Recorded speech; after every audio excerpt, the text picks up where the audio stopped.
नमस्कार। आज बहुत ही भारी मन के साथ मैं आप सबके बीच आया हूँ। यहाँ 3 दिन पहले ओल्ड राजेंद्र नगर में जो हादसा हुआ और तान्या सोनी, श्रेया यादव और नवीन डेल्विन जो 3 एस्पिरेंट्स थे, उनको जिस तरह अपनी जान गंवानी पड़ी और उसके बाद जिस तरह से एक असंतोष यूपीएससी एस्पिरेंट्स के अंदर पैदा हुआ और वो अब एक आंदोलन में तब्दील होता जा रहा है, तो उसके बीच में ऐसा एक मौका आया है जब कुछ बातों पर बहुत ही साफ दिल से और खरी खरे जो है बात होनी चाहिए।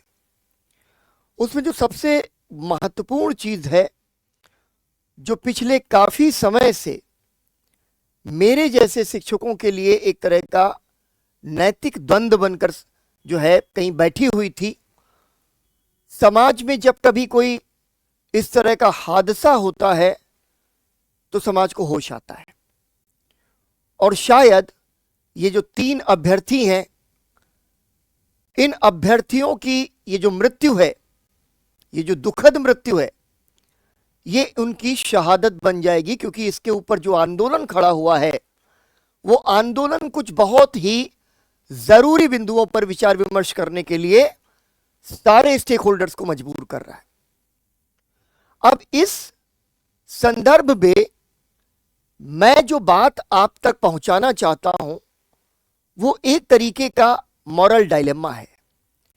वो मॉरल डायलेमा ये है कि तकरीबन 1 साल पहले मुझे दिल्ली विश्वविद्यालय की अपनी जो नौकरी थी उससे हाथ धोना पड़ा। उस पर हम बाद में बात करेंगे। लेकिन दिल्ली विश्वविद्यालय में नौकरी जाने के बाद मैंने अपनी रोजी रोटी के लिए, अपने जीवन यापन के लिए कोचिंग्स की तरफ रुख किया, और फिर उसके बाद मुझे ये जो है पता चला कि ये जो दुनिया है, जो कभी कोचिंग्स के नाम से जाना जाता था, उसके बाद ये कोचिंग मार्केट बन गया, कोचिंग सेक्टर बन गया, और इस कोचिंग सेक्टर, कोचिंग मार्केट के भीतर कितना ज्यादा ग्लैमर आ गया है। तो ये जो यात्रा थी कि पब्लिक यूनिवर्सिटी से पढ़े हुए मेरे जैसे एक विद्यार्थी ने एक सफर तय किया, अध्यापन में गया, और उस अध्यापन के बाद मुझे पता चला कि दिल्ली विश्वविद्यालय या बड़े विश्वविद्यालयों में नौकरी पाने के कुछ खास मापदंड बना दिए गए हैं, और इस वजह से मेरे जैसे शिक्षक को बाहर का रास्ता दिखा दिया गया। और जब मैं मजबूरी में यहां आया तो मैंने पाया कि ये तो 2 अलग अलग दुनिया है। मैंने सीएमएस यूनिवर्सिटी कानपुर से अपना BA किया। एमफिल करने के लिए मैं दिल्ली के जामिया मिलिया इस्लामिया में आ गया, और फिर PhD मैंने अपनी जवाहरलाल नेहरू विश्वविद्यालय JNU से पूरी की, और फिर लगभग पिछले 1 दशक से मैं दिल्ली विश्वविद्यालय में इतिहास के शिक्षक के तौर पर पढ़ा रहा था।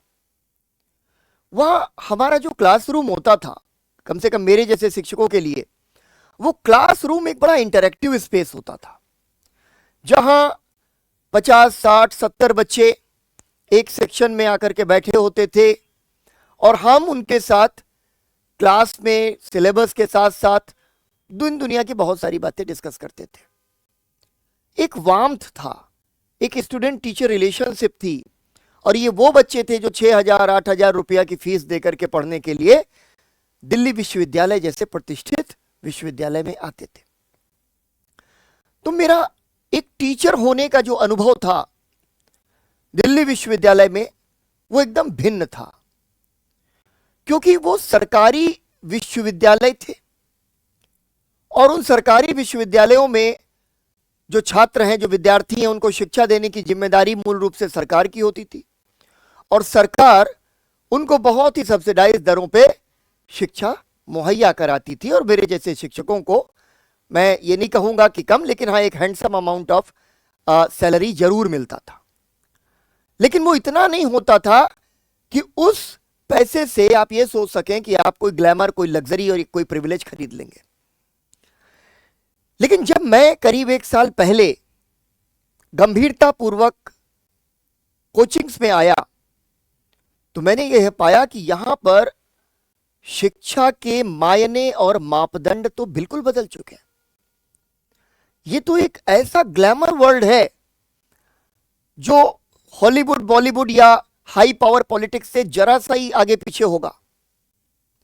मुझे पहली बार ये पता चला कि मेरे जैसे एक शिक्षक को, जिसने एक शिक्षक होने की योग्यता अर्जित करने के लिए दशकों लगा दिए, मैंने बीए किया, एमए किया, एमफिल किया, पीएचडी की, अपनी पीएचडी के दौरान दो बड़े प्रतिष्ठित फेलोशिप्स प्राप्त की, यूजीसी नेट क्लियर किया, मुझे इंडियन हिस्ट्री कांग्रेस का सबसे बड़ा अवार्ड मिला।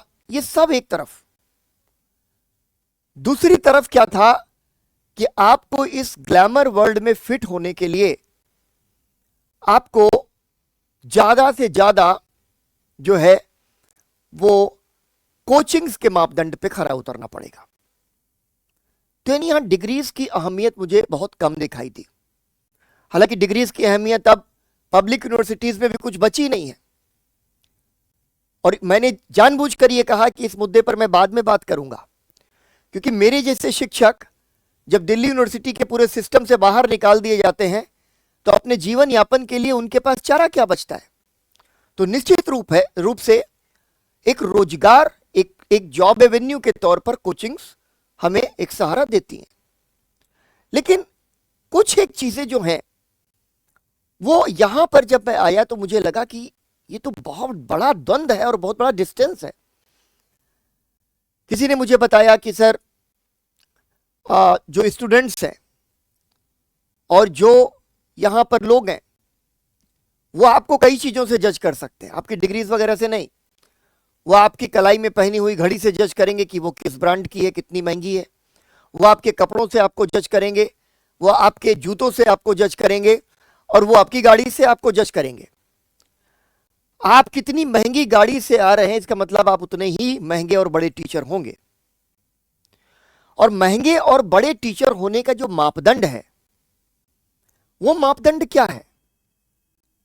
मुझे सुनकर ये घोर आश्चर्य हुआ कि कुछ एक जो फैकल्टीज हैं वो पर एनम 3 करोड़ रुपया तक की सैलरी पाती है। ठीक है, पैसा कमाना कोई बुरी बात नहीं है, उनको वो पैसे मिल रहे हैं, लेकिन पैसा जब कभी इतनी बड़ी तादाद, इतनी बड़ी मात्रा में आता है तो ये सुनिश्चित करना पड़ता है कि आखिर आप उसको समाज को कैसे रिटर्न कर रहे हैं। मैं बहुत ही छोटी उम्र से गांधी जी और गांधी जी के विचारों से प्रभावित हुआ था, तो मुझे यह लगता है कि आपके पास जो भी पैसा हो उसका एक सर्टेन अमाउंट ऑफ मनी जो है वो सोसाइटी को रिटर्न होना चाहिए, लोगों के पास वापस पहुंचना चाहिए। अगर आपको ठीक पैसे मिल रहे हैं तो आपकी जिम्मेदारी है कि आप समाज की सेवा करें। लेकिन ठीक भी है, अगर किसी के पास ये विजन नहीं है, कोई समाज के लिए बहुत अधिक नहीं भी सोचता, तो मुझे इसमें भी गुरेज नहीं। दुनिया में बहुत सारे ऐसे लोग हैं जो ऐसा करते हैं, कॉरपोरेट बन जाते हैं, कंपनीज चलाते हैं। कई ऐसे कॉरपोरेट्स हैं जो समाज सेवा में बहुत अपना योगदान देते हैं। कुछ कॉरपोरेट्स हैं जो कॉरपोरेट और अपनी कंपनी को आगे बढ़ाने में ही सारा ध्यान लगाते हैं। तो उससे मुझे कोई शिकायत नहीं है। कॉन्सेप्चुअली, फंडामेंटली मेरे डिसएग्रीमेंट्स हो सकते हैं इस मॉडल के साथ, लेकिन बावजूद इसके मुझे लगा कि इतना पैसा शिक्षा के क्षेत्र में जब आएगा तो इतना पैसा जब भी आएगा तो अपने साथ बुराई लेकर आएगा। मैंने तब याद किया कि मैं जब हाई स्कूल, इंटरमीडिएट के दौरान होता था तो उस जमाने में हमारे छोटे छोटे शहरों के अंदर लोकल ट्यूटर्स होते थे, और मैं इंटरमीडिएट में पढ़ रहा था, हाई स्कूल में पढ़ रहा था, तो हमारे जो टीचर्स होते थे उनके यहाँ जो ट्यूशन बैच चलते थे उसमें 10, 15, 12 लोग ऐसे होते थे। और हमारे जो टीचर्स थे वो एक लकड़ी के तख्त पे कभी कभी तो तहमल और स्वेटर पहन करके ऊपर से काला कंबल ओढ़ लेते थे, एकदम सामान्य से लोग। और वो मैथमेटिक्स, फिजिक्स और केमिस्ट्री के जो कॉम्प्लिकेटेड इक्वेशंस थे वो हमें बहुत ही सरलता से समझाते थे। 10 15 20 लोग ज़्यादा से ज़्यादा, छोटा सा बैच साइज, एकदम सामान्य से दिखने वाले टीचर, उनके घर में कोई लिबर्टी नहीं, कोई ग्लैमर नहीं, 100 रुपया, 125 रुपया, 150 रुपया की फीस। एक वो जो ट्यूशन का चलन था, वो ट्यूशन का चलन भी हमारी पीढ़ी में आया।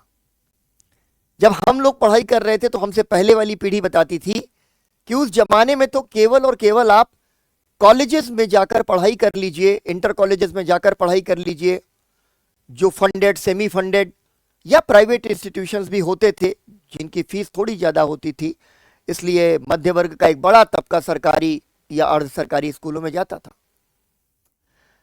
कम फीस में बहुत अच्छे टीचर्स और एक से एक आइकॉनिक टीचर्स उस जमाने में हुआ करते थे। हमारी जनरेशन में आकर के ट्यूशन का चलन बहुत ज़्यादा बढ़ गया। हमसे बाद की पीढ़ी लोकल कोचिंग सेंटर्स में जाने लग गई और उन लोकल कोचिंग सेंटर्स में बर्थडे पार्टीज होने लगी, न्यू ईयर सेलिब्रेशंस होने लगे और इस तरीके का ग्लैमर ऐड होने लगा। क्यों? क्योंकि ये ठीक वही समय था जिस समय ग्लोबलाइजेशन और लिबरलाइजेशन लगातार मजबूत हो रहा था।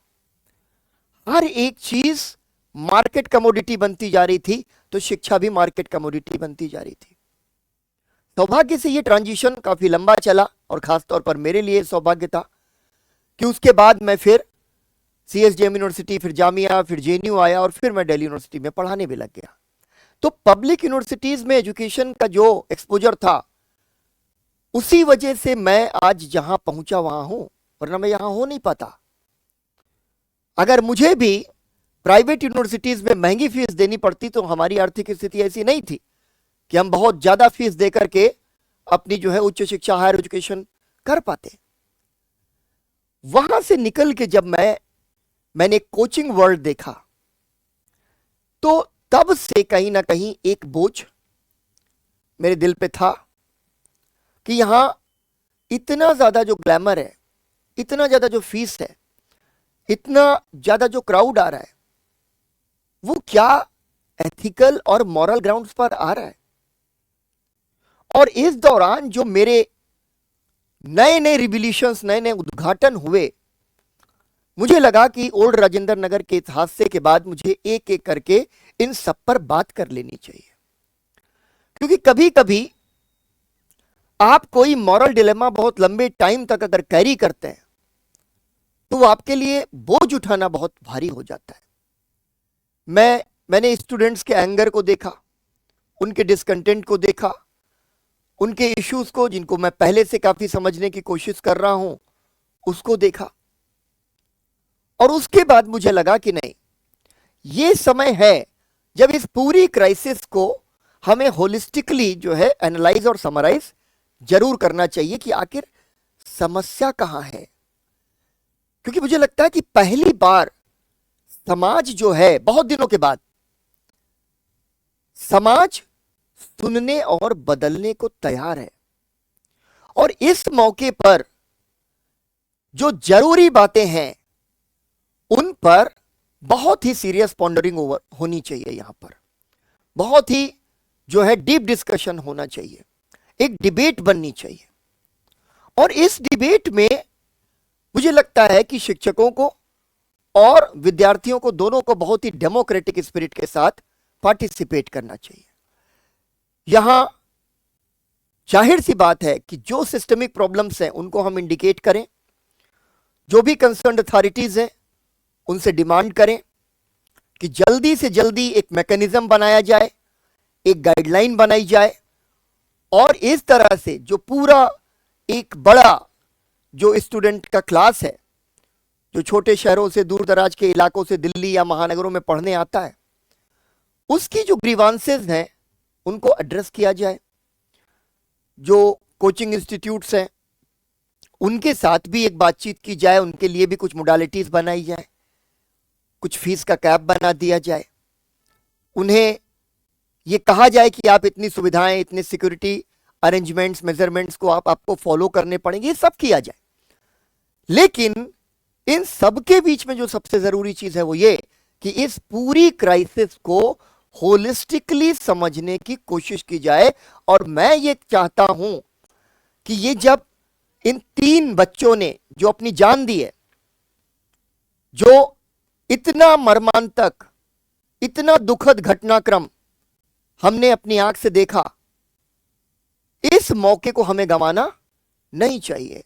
तो इसलिए मैंने तय किया कि मैं एक पूरी सीरीज के माध्यम से ना सिर्फ इस मुद्दे पर बल्कि इसके साथ साथ जुड़े हुए जो बहुत सारे एस्पेक्ट्स हैं उन पर एक एक करके चर्चा करूंगा। और इस बार हम ये मौका बिल्कुल नहीं गंवाएंगे कि जो एक सिस्टमिक इशू है, जो एक कल्चरल क्राइसिस बन गई है हमारी सोसाइटी की, उसका कोई निदान, कोई समाधान निकले और एक समाज के तौर पर हम वापस एक सही दिशा की ओर बढ़े, ना कि एक ऐसा समाज बन जाए जो भेड़ चाल चलता है और भेड़ों की तरह कभी किसी खाई की ओर चलता है तो खाई में समूचा समाज गिर जाता है। तो इसी उम्मीद से मैं ये सीरीज शुरू कर रहा हूं। मुझे उम्मीद है कि आप सब लोग इस सीरीज को देखेंगे, पसंद करेंगे और इस विमर्श में इसकी महत्ता को रेखांकित करेंगे। और ये जो घटनाक्रम हुआ है, उस घटनाक्रम के बाद जो आंदोलन खड़ा हुआ है, उसको किसी लॉजिकल कॉन्सिक्वेंस तक पहुंचाने में हम सब लोग कलेक्टिवली अपने अपनी तरह से प्रयास करते रहेंगे। तो मैं मिलता हूं अपनी सीरीज के अगले खंड में। हमसे जरूर जुड़िएगा। अगर आपने मेरा चैनल सब्सक्राइब नहीं किया है तो प्लीज चैनल को सब्सक्राइब कर दीजिए। और अगर आपके कोई सवाल है तो उन सवालों को कमेंट बॉक्स में जरूर लिखिएगा। नमस्कार।